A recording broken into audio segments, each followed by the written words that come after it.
Ezequiel capítulo 22, nós iremos ler somente o versículo 30.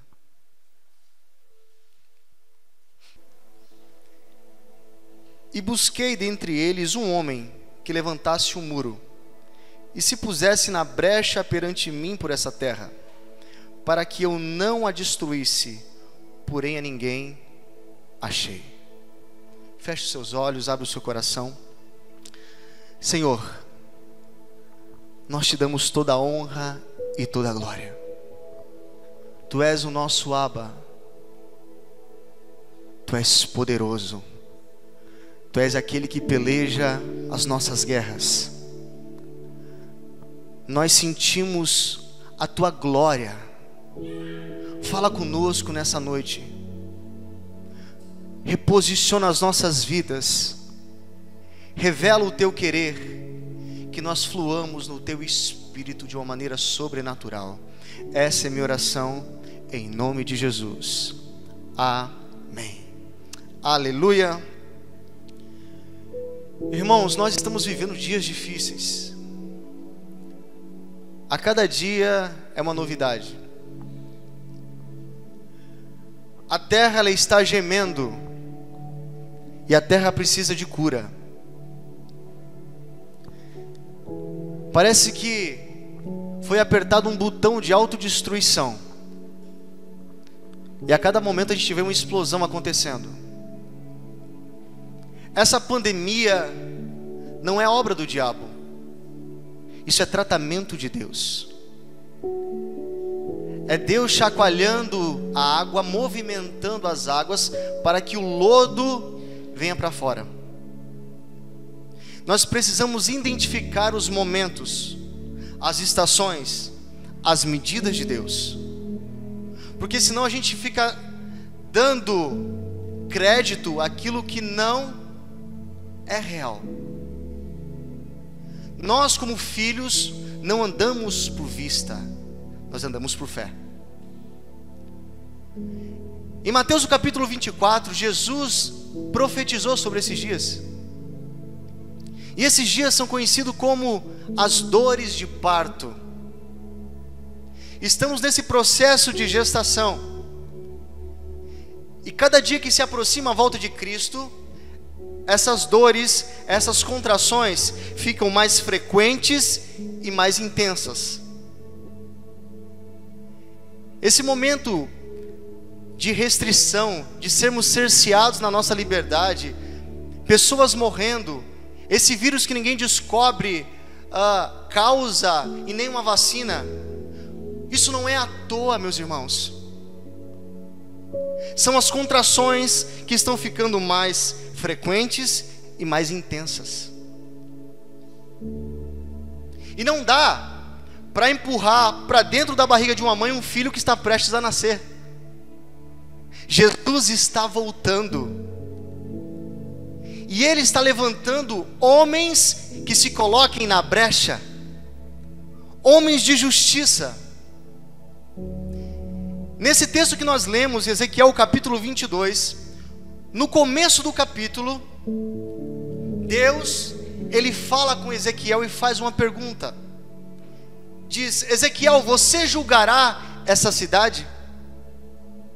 Esse julgamento fala de expor o pecado, de denunciar, de revelar.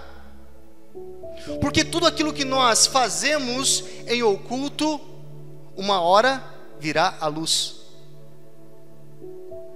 Irmãos, não existe juízo sem causa. O nosso Deus, Ele é compassivo, é longânimo, Ele é paciente, mas tem um momento que Deus precisa tratar com o seu povo. Nós, pais humanos, lá em casa é assim: eu aviso uma vez, filho, filha, por aqui, não faça mais isso. Na segunda vez, a minha entonação de voz já muda. A terceira não tem. Eu chamo e digo: agora eu vou te corrigir por causa disso, disso e disso. O que está acontecendo aqui é Deus anunciando o juízo por meio do profeta, dizendo: o povo não me ouviu. exponha o pecado desse povo, as suas práticas repugnantes. Deus chamou o povo e disse: vocês estão sendo corrigidos por causa disso.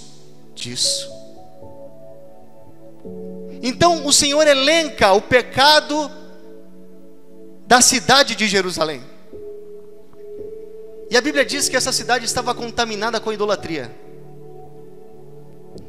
Eles construíam deuses para si.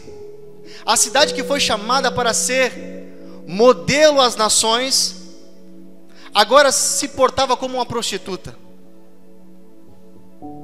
Desprezavam pai e mãe, maltratavam os órfãos e as viúvas, que era objeto do cuidado de Deus. Eram profanadores, mentirosos, adúlteros, incestuosos, corruptos. Seus profetas eram adivinhos, porque perderam a essência de Deus. Traziam ilusões ao povo, dizendo que Deus tinha falado quando Deus não falou. Os sacerdotes eram corruptos. Então Deus diz: será que eles terão coragem? Será que as suas mãos suportarão o dia do meu tratamento? Assinado o Senhor. Eu falei e eu farei. E a seguir nesse capítulo, Deus agora diz como será esse juízo. Ele está dizendo: a minha ira será como uma fornalha. Eu vou juntar como o cobre, a prata, o chumbo e o estanho. Eu vou juntar esses elementos, esses materiais, todos dentro de uma fornalha. Ele está falando sobre o povo. E eu vou consumi-los. A minha ira será como fogo e vai derretê-los, vai fundi-los. Que coisa! Deus está falando, chamando a nação para um concerto. Está dizendo que está prestes a ser recaído sobre essa nação, em especial a cidade de Jerusalém. Irmãos, nós vemos essas marcas em nossos dias. Toda essa lista de pecado que acontecia na cidade de Jerusalém, é só transportar para os nossos dias, é atualizada. Porque o povo é obstinado à prática do pecado. Não há sujeição à vontade do Senhor. Hoje a fama do crente é espertalhão, caloteiro, gosta de tirar proveito da situação. Não é assim? É o que nós ouvimos. Sabe por quê? Porque não existe mais testemunho. E é o testemunho que vai contagiar. É a diferença que vai trazer transformação.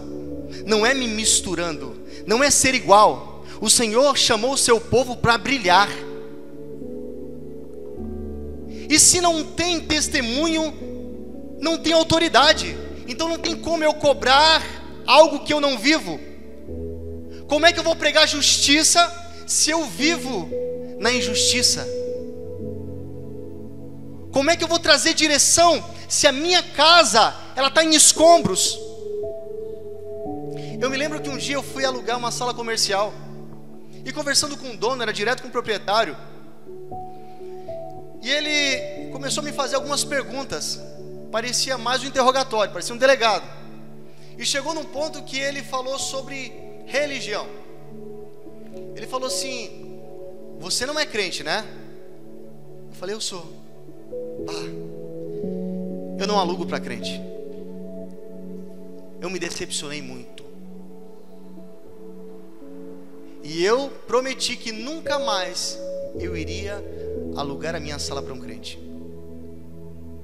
Eu sei que eu estou juntando todo mundo no mesmo balaio, mas para me proteger, eu não vou mais fazer isso.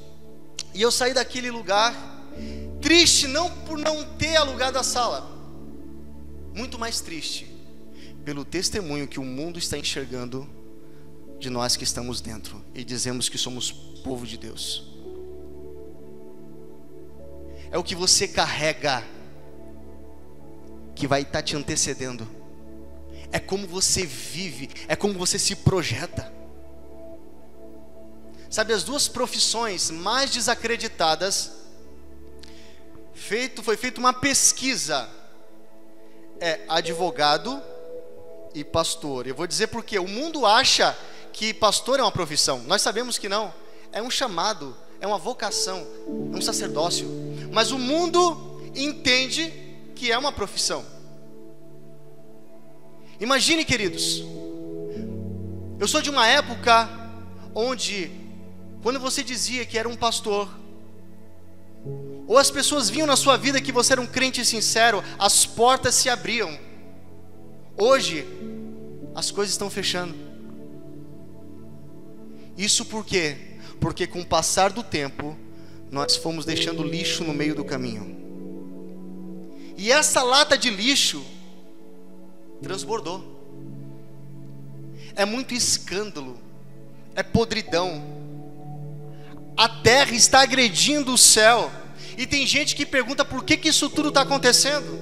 Será que eu preciso responder? Olha para o teu lado. Começa olhando dentro da sua casa. Nós estamos atraindo juízo pela nossa postura. É muita coisa que está acontecendo. Nós estamos passando. O evangelho que está hoje sendo pregado nas igrejas está muito fraco. Não fala mais de preço, de santidade, de estar no altar. Somente eu vou na igreja, recebo uma oração, o pastor coloca a mão sobre a minha cabeça e eu volto para casa e tomo a minha pílula até o próximo domingo. Ou eu venho no dia da ceia, como pão e bebo do cálice, então está tudo certo. Eu tenho batido nessa tecla sobre religião todo o tempo do meu ministério.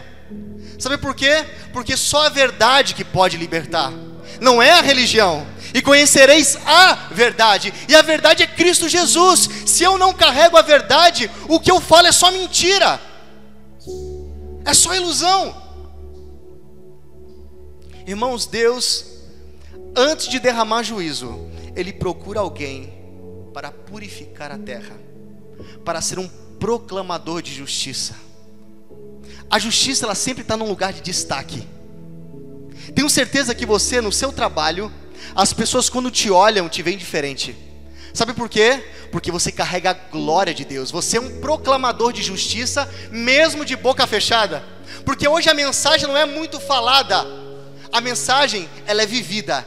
Eu tenho uma glória de Deus e eu resplandeço, eu vivo Cristo, Ele vive em mim. Então as pessoas que estão à minha volta, elas vão reconhecer a autoridade pelo testemunho. Deus não quer executar juízo, Ele quer que alguém interceda, que alguém se coloque na brecha, que alguém diga: Senhor, eu estou clamando por uma transformação da terra, Pai, conta comigo, eis-me aqui. Porque as coisas do jeito que estão não podem ficar, amados. O pecado, a cada dia, ultrapassa o limite. É só você ligar a TV e você vai ver que o homem a cada dia descobre um jeito novo de pecar. Eu quero que você abra comigo Isaías, o capítulo 26, o versículo 9 e 10. Isaías 26.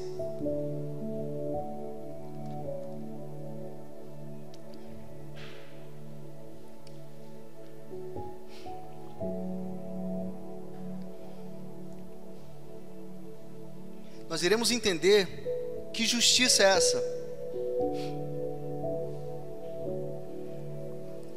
Isaías 26, 9 e 10 diz assim: minha alma te deseja de noite, sim, o meu espírito dentro de mim diligentemente te busca. Porque quando os teus juízos estão na terra, os moradores do mundo aprendem justiça.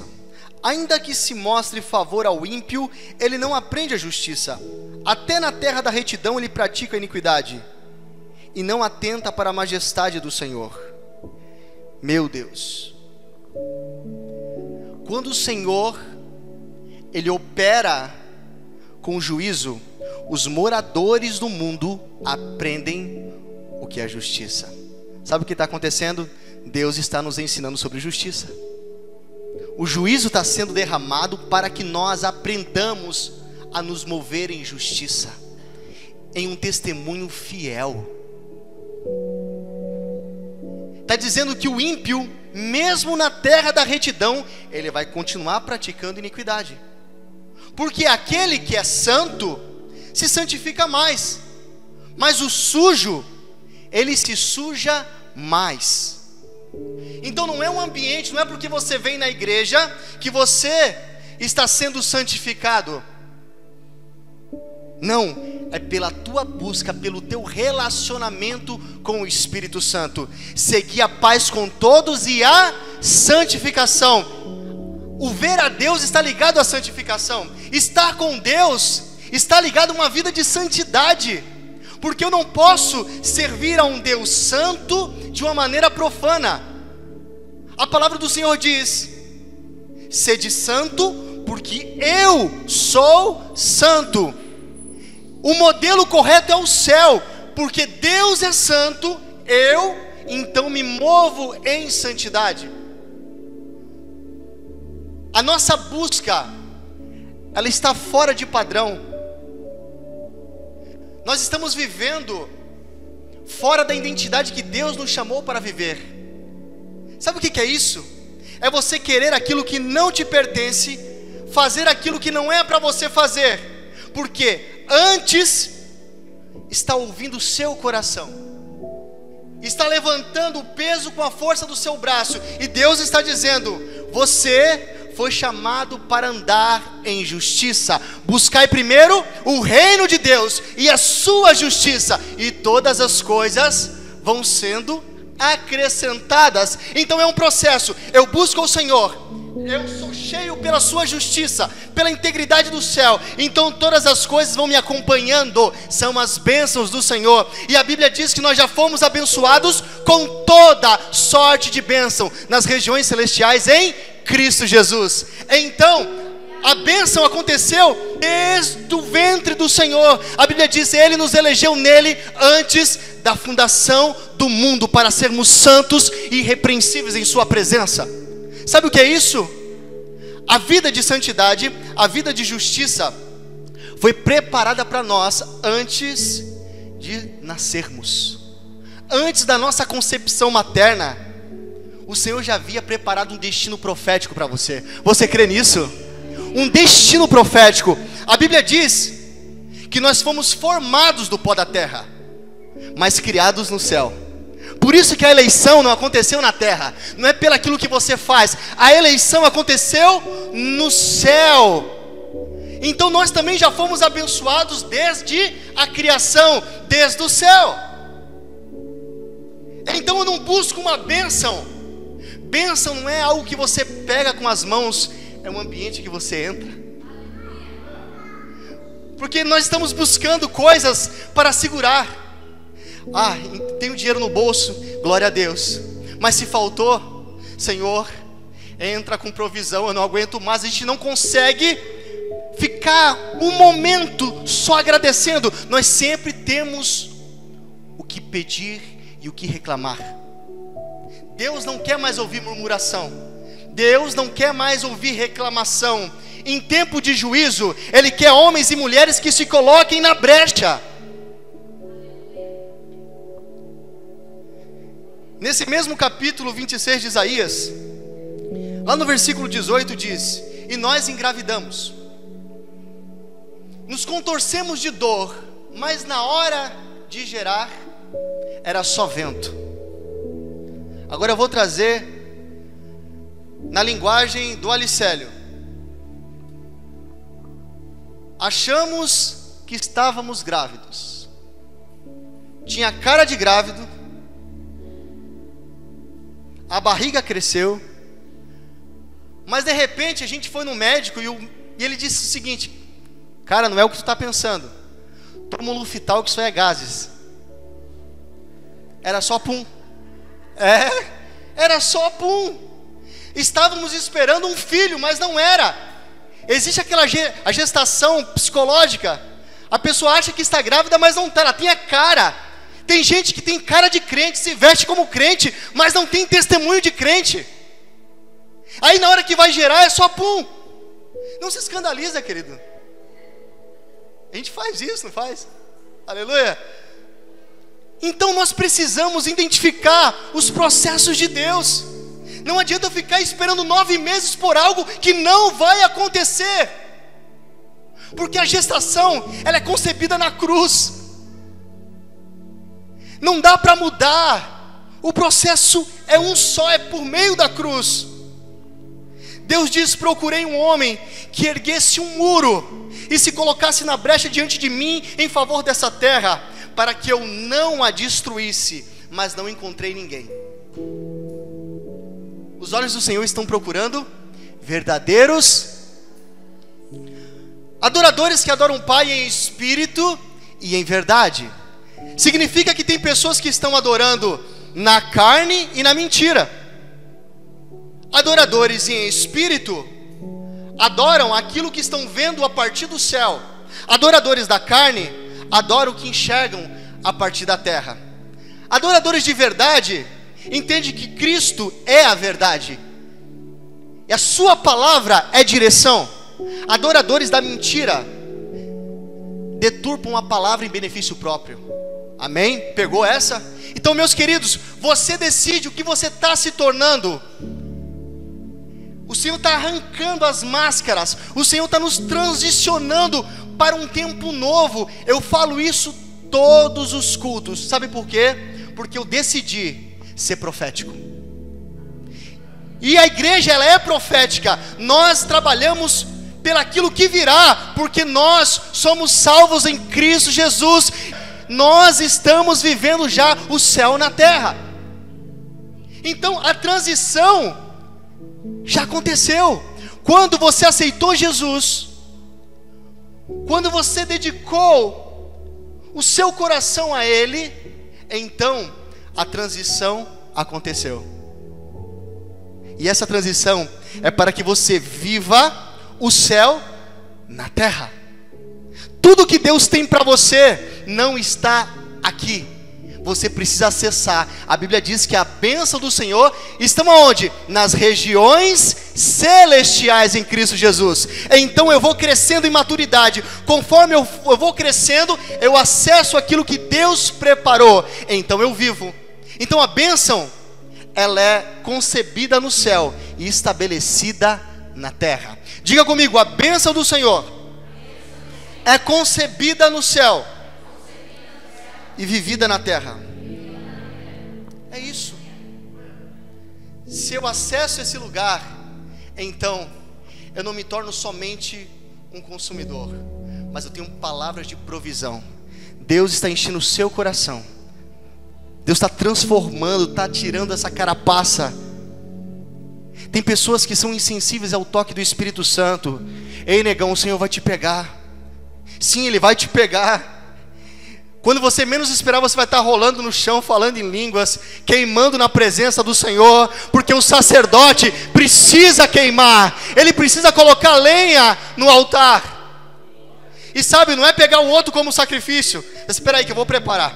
Eu vou preparar todo o processo, vou equiparar a lenha, vou colocar os gravetos, mas vem aqui que eu vou sacrificar você, ó. Não, é você que tem que se debruçar sobre o altar. Não adianta terceirizar o processo. Deus te chamou para andar em lugares altos, e para isso você tem que queimar. Falar de sacrifício é apresentar todo dia. Deus está dizendo para a nossa geração, assim como disse através do profeta Ezequiel: eu não quero destruir vocês, eu só preciso de um homem disposto a fazer a minha vontade. Eu nunca quis destruir. É o povo que não entende os meus preceitos, os meus desígnios. O muro tem duas finalidades: separação e proteção. Quando você coloca um muro na sua casa, o que você está dizendo? Está dizendo que aquele lugar é teu, que ali mora pessoas que você ama, que ali é teu território. O que Deus estava falando para a nação, para a cidade de Jerusalém? Ele estava dizendo: eu quero habitar no meio de vocês, eu quero protegê-los, eu quero fazer separação entre vocês e todo o resto, mas eu preciso de alguém que se coloque na brecha. Proteção. Quando você coloca um muro, também você está dizendo: aqui eu vou dificultar a entrada de um invasor, de um ladrão, porque essa é minha casa, esse é o meu lugar, aqui habita a minha família. Deus estava falando com a nação: eu quero cercar vocês, mas vocês não estão entendendo. O muro tem rachaduras, e é necessário ocupar esses lugares vazios. Alguém que se coloque na brecha, ou seja, alguém que feche os espaços. Está falando de comunicação. Deus quer voltar a falar com o seu povo.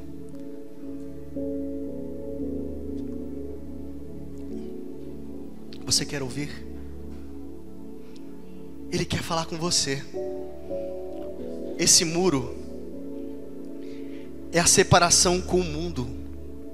É dizer, o lugar de falar contigo é dentro de Jerusalém, mas primeiro eu preciso purificar a cidade.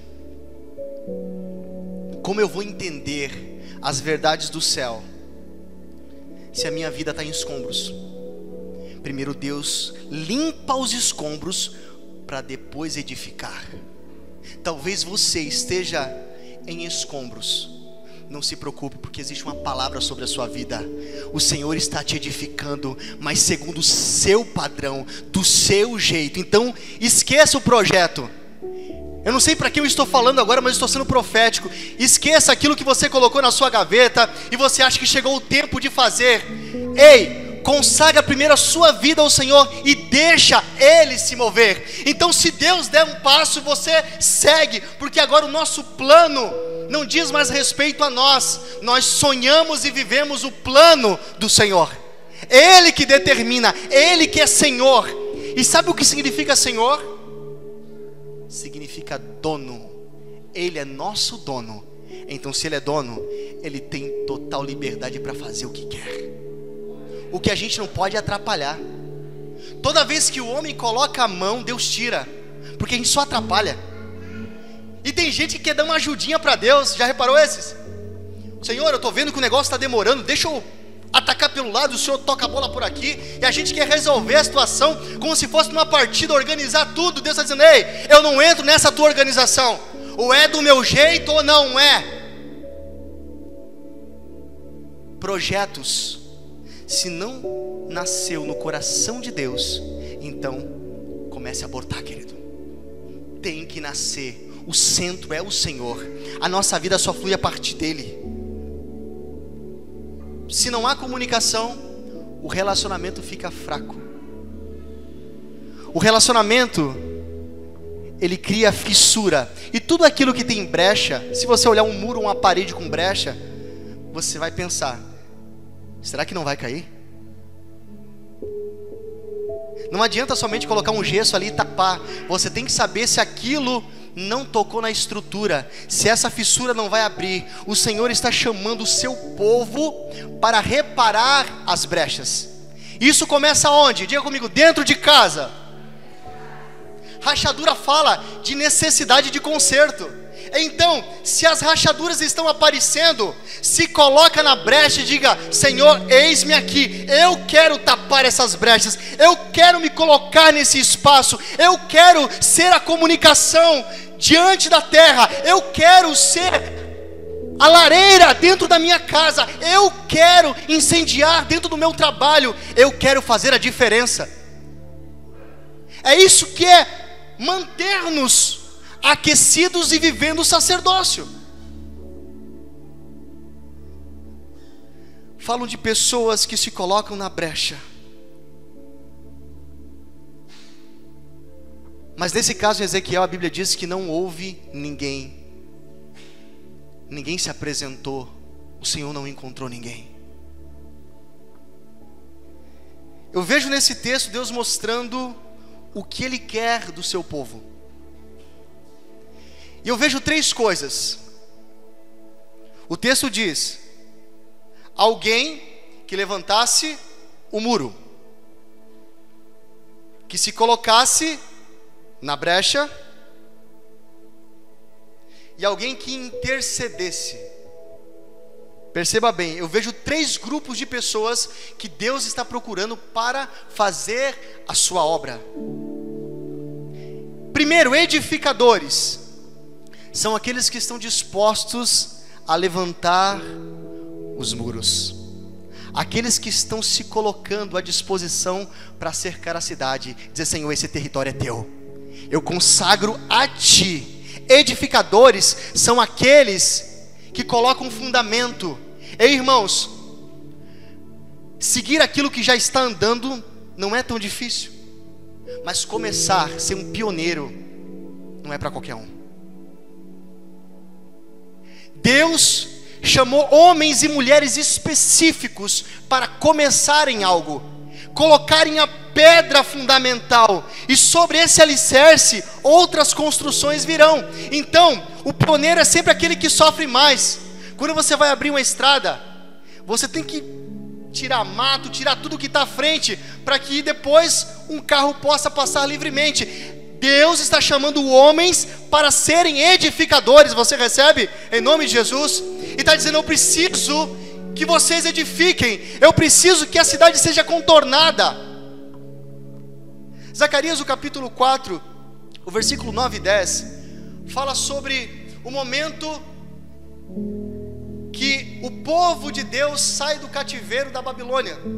Então eles estão voltando, a primeira leva está voltando para Jerusalém. E a Bíblia diz que existia um líder chamado Zorobabel. E a palavra do Senhor também diz que foi dado um prumo na mão de Zorobabel, para que ele pudesse reedificar a cidade que estava em escombros. Os edificadores recebem um prumo. E os edificadores entendem algo que muitos não estão entendendo: que toda obra que Deus te dá é para você começar e terminar.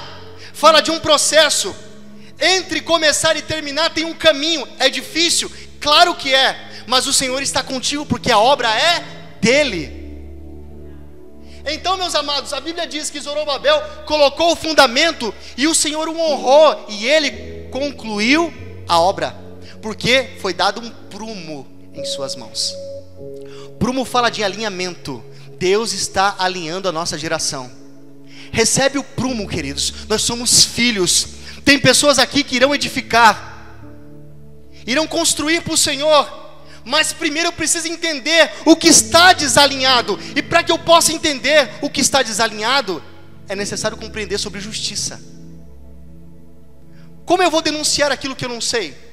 Ou talvez aquilo que eu estou vivendo? O segundo povo que Deus está separando são os intercessores. O primeiro são os edificadores. O muro está construído, aleluia. Agora, os intercessores estão de guarda sobre o muro, sobre aquilo que já foi edificado. Estão de vigia 24 horas, fala de oração. Intercessores intercedendo pela terra, intercedendo em favor da terra. Não existe uma obra sem intercessão. Não existe uma construção sem intercessão. Então os edificadores colocam a base do muro, constrói o muro, e agora os intercessores estão de campana, na vigia 24 horas, intercedendo pela terra. Será que é você o intercessor que Deus separou nessa geração para estar sobre o muro, dizendo: Senhor, tem misericórdia de nós, Senhor, eu quero fluir no sobrenatural?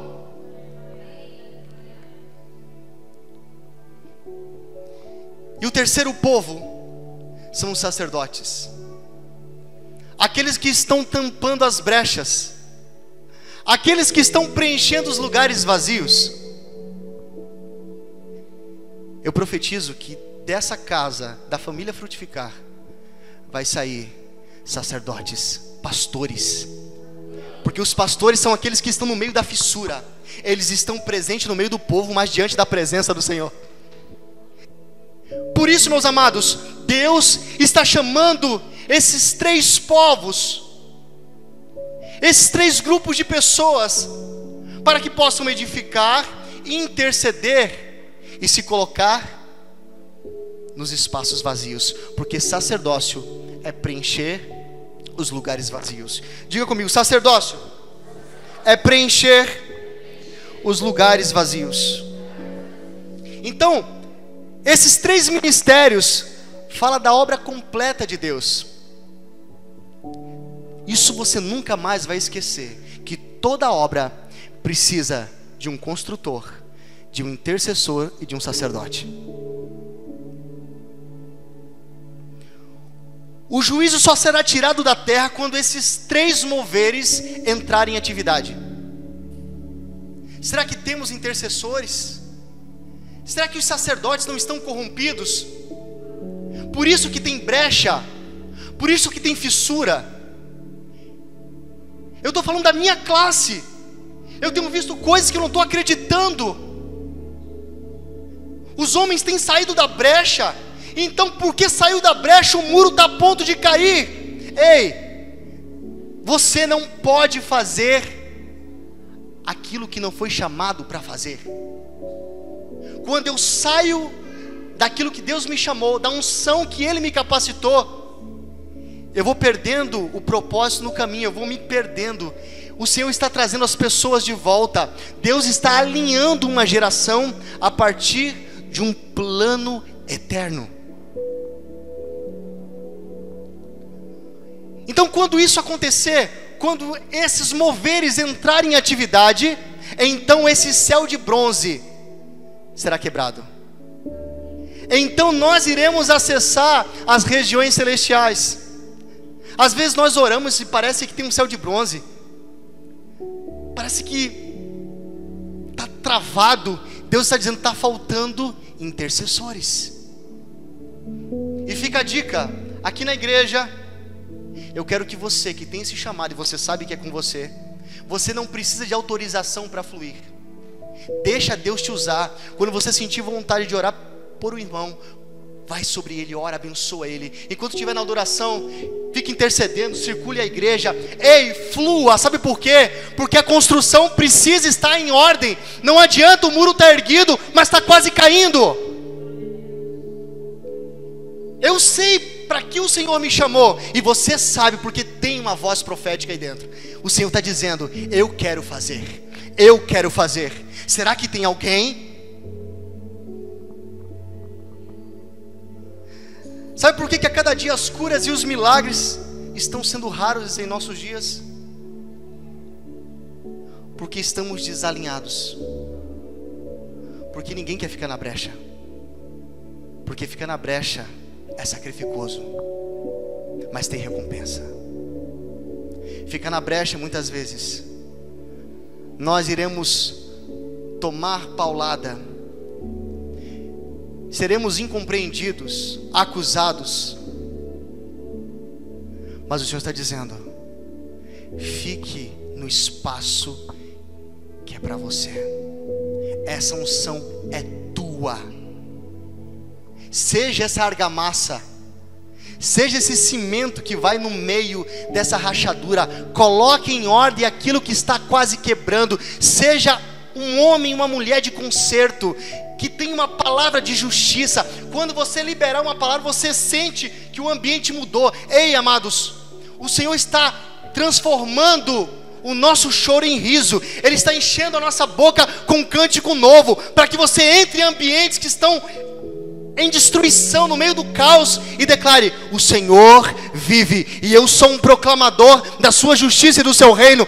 Venha o teu reino sobre Caxias, venha o teu reino sobre a nação brasileira. Senhor, tem misericórdia de nós. Pai, tem misericórdia. A tua palavra diz que o Senhor só quer alguém que se coloque na brecha, para que o Senhor não execute o juízo. Então tem misericórdia, Senhor. Nós estamos aqui nos colocando na brecha e pedindo misericórdia, Senhor. Perdoa-nos, Senhor. Perdoa-nos, Senhor, por tanto tempo de omissão. Perdoa-nos, Senhor, porque nós sabemos o que temos que fazer, mas estamos dizendo que é o outro. Estamos esperando alguma coisa acontecer. Às vezes a gente espera um anjo de 3 metros com uma espada desembainhada com fogo, dizendo: você foi chamado. Ei, esquece. O trabalhar de Deus é simples.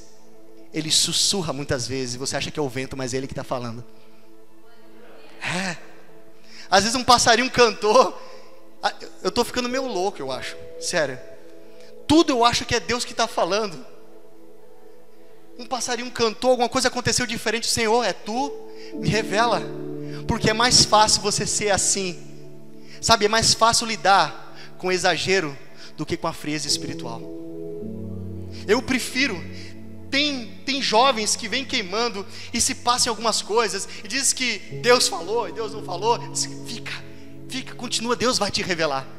Mas tem pessoas que você só falta virar cambalhota, que fala e a vida continua igual. Sabe por quê? Porque nunca teve um encontro real com o Senhor Jesus. Porque todos os lugares que Jesus passou foi transformado. Então, se Ele passou pela minha vida, tem que dar fruto, tem que ser transformado. Amém? Eu não posso submeter a vontade de Deus às minhas realizações. Não, eu me submeto à vontade do Senhor e irei ver as suas obras, a sua manifestação. Tem um princípio no céu. Irmãos, o problema é que nós estamos querendo voltar a construir a torre. Lembra da Torre de Babel? Fala de uma construção humana. Os homens se acharam espertinhos e começaram a levantar uma torre, e a intenção deles era chegar ao céu. Deus está dizendo o quê? Espera aí que eu vou confundir essa rapaziada. Confundiu por quê? Porque era uma obra por motivação humana. Nós estamos vivendo dias onde pessoas estão construindo torres ao invés de muros. Porque a torre fala da força do meu braço, das minhas intenções, mas o muro fala de estar no território da bênção de Deus. O muro fala de uma edificação, de uma obra de Deus, não do homem. Então que a Torre de Babel venha abaixo e que os muros sejam reedificados. Aleluia! Glória a Deus, glória a Deus. Deus, Ele fala, adverte o seu povo. Se o povo não muda, a linguagem muda. Que tipo de linguagem nós queremos? O juízo do Senhor pode ser aplacado por intercessores, por sacerdotes, por construtores. A Bíblia diz lá em Jonas, o capítulo 3, Deus manda Jonas chegar em Nínive e dizer: em 40 dias essa cidade será destruída. E essa mensagem durou 3 dias, transcorrendo toda a cidade de Nínive. E a palavra do Senhor diz que aquele povo creu na palavra de Jonas e naquilo que o Senhor havia decretado. Então eles fizeram o quê? Se humilharam, se colocaram em sinal de humilhação com panos de saco, até os bichos entraram em jejum. Sabe o que é isso? O rei colocou todo mundo no jejum e disse: a partir de hoje ninguém mais come. E a palavra do Senhor diz que então o juízo foi retirado. Deus voltou atrás naquilo que iria fazer, porque houve arrependimento. Aí você me diz: pastor, como que Deus volta atrás dos seus decretos? Irmãos, nem tudo que Deus diz que vai fazer é o que Ele quer de verdade fazer. Ele quer mobilizar em nós essa fé, que mesmo ouvindo algumas coisas que irão acontecer, nós nos coloquemos na brecha e digamos: Senhor, perdoa-nos, tem misericórdia das nossas vidas, derrama, Senhor, a Tua graça. Pai, eu quero me colocar nesse lugar. Jonas pregou e o povo se arrependeu e o Senhor voltou atrás. Por quê? Porque para o Senhor, o arrependimento está acima do juízo. O que o Pai está demonstrando nessa geração, é só você ouvir, é a sua compaixão. Ele só quer que pessoas entendam a sua obra e se coloquem aonde Deus o chamou para estar. Mas Deus não brinca, Ele é paciente, mas tem limite. O que nós precisamos fazer nessa noite é jejuarmos, orarmos, nos consagrarmos ao Senhor e dizer: Senhor, eu não entendia, até essa noite eu não entendia, mas a partir de hoje eu quero ser um intercessor. Eu quero me colocar em favor da terra.